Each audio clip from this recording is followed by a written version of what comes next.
Belum lama ini Zaskia Adya Meka mengabarkan bahwasanya suaminya, Hanung Bramantyo harus menjalani operasi karena mengalami saraf kejepit. Namun di hari yang sama, Zaskia membagikan isi saldo rekeningnya yang tak sampai Rp1. Hal itu lantas membuat ibu 5 anak ini batal belanja online.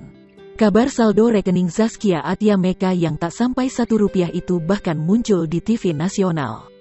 Berita tersebut berbunyi, saat sang suami sakit saraf kejepit, saldo rekening Zaskia Meka Rp0. Namun, imbas munculnya berita tersebut, sang ibunda dari Zaskia Adya Meka justru langsung panik.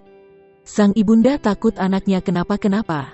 Mulai dari situ, Zaskia ditelepon terus-menerus oleh sang ibunda. Tak cukup menghubungi Zaskia, sang ibu juga menghubungi asisten-asisten putrinya. Masih senyum-senyum ingat barusan mama telepon sampai banyak miss call dan ke semua mbak di rumah. Bilang Kia telepon mama penting. Aku panik kirain dah apa. Pas nyambung bukannya, iya Mas Hanung kenapa?